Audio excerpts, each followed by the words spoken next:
നമ്മളിപ്പോൾ പ്രധാനമന്ത്രി മൻ കി ബാത്തിൽ तैयार किया। സംസാരിക്കുകയാണ്.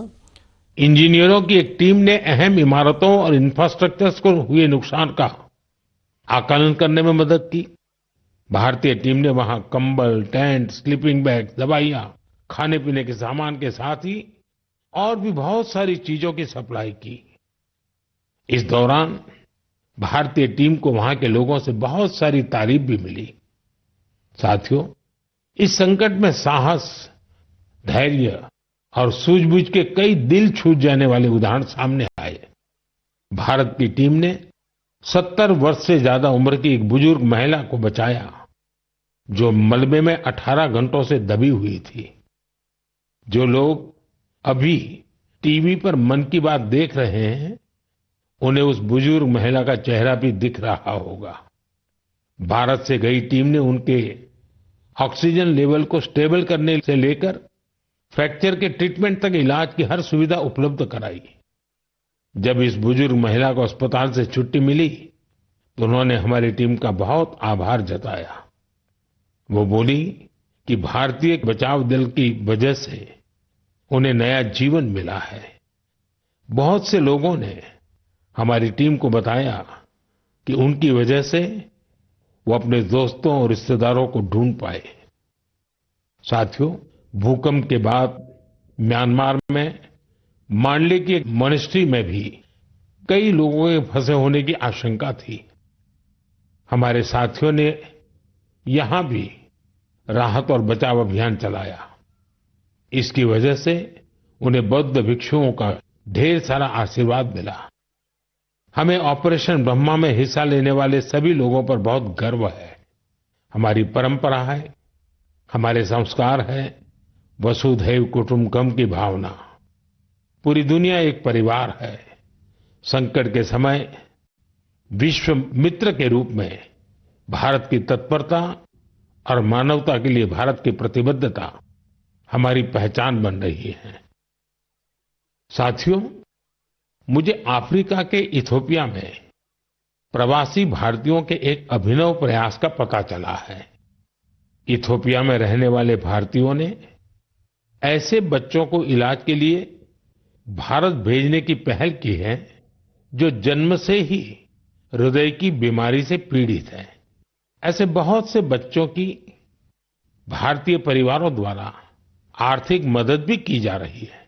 अगर किसी बच्चे का परिवार पैसे की वजह से भारत आने में असमर्थ है तो इसका भी इंतजाम हमारे भारतीय भाई बहन कर रहे हैं। कोशिश ये है कि गंभीर बीमारी से जूझ रहे इथियोपिया के हर जरूरतमंद बच्चे को बेहतर इलाज मिले। प्रवासी भारतीयों के इस नेक कार्य को इथियोपिया में भरपूर सराहना मिल रही है। आप जानते हैं कि भारत में मेडिकल सुविधाएं लगातार बेहतर हो रही है। इसका लाभ दूसरे देश के नागरिक भी उठा रहे हैं। साथियों, कुछ ही दिन पहले भारत ने अफगानिस्तान के लोगों के लिए बड़ी मात्रा में वैक्सीन भी भेजी है। ये vaccine rabies, tetanus, hepatitis B और इन्फ्लुएंजा जैसी खतरनाक बीमारियों से बचाव में काम आएगी।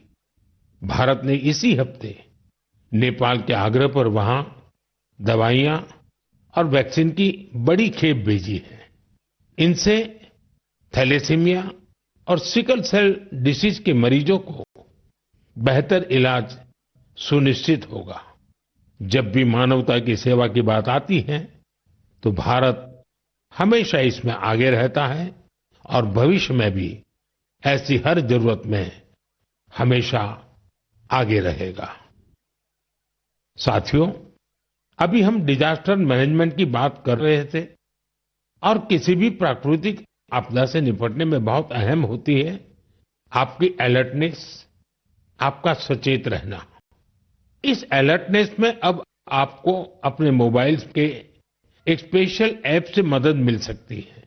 ये ऐप आपको किसी प्राकृतिक आपदा में फंसने से बचा सकते हैं और इसका नाम भी है सचेत।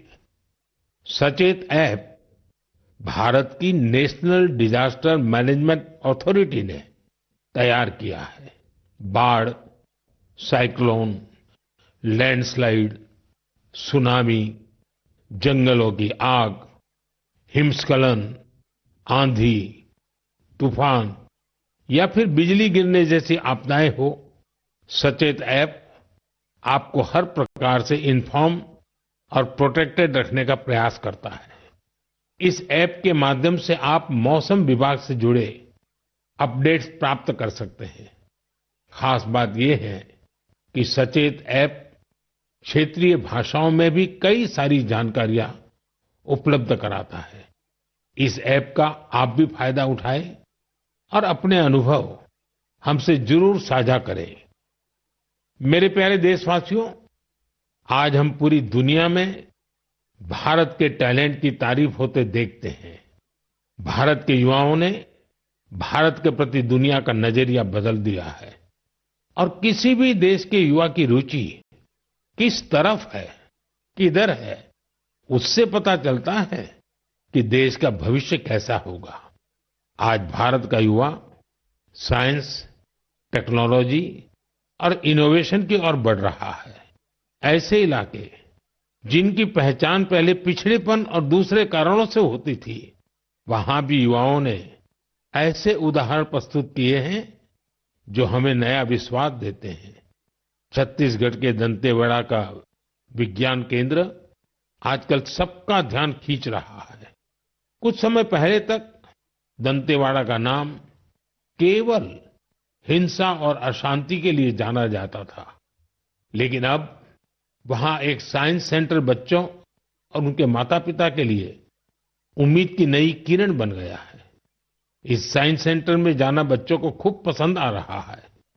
वे अब नई नई मशीनें बनाने से लेकर टेक्नोलॉजी का उपयोग करके नए प्रोडक्ट्स बनाना सीख रहे हैं। उन्हें 3D प्रिंटर्स और रोबोटिक कारों के साथ ही दूसरी इनोवेटिव चीजों के बारे में जानने का मौका मिला है।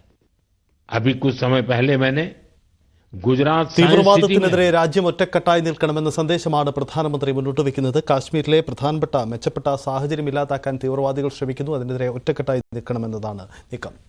എന്തായാലും പെഹൽഗാം ആക്രമണത്തിന്റെ പശ്ചാത്തലത്തിൽ ഇന്ത്യയും നിലപാടുകൾ കടുപ്പിക്കുകയാണ്. നയതന്ത്ര തലത്തിലും ഒപ്പം തന്നെ പ്രതിരോധ രംഗത്തും തയ്യാറെടുപ്പുകളുമായി രാജ്യം മുന്നോട്ട് പോകുകയാണ്. ഇന്ത്യ നിലപാട് കടുപ്പിക്കുന്നു.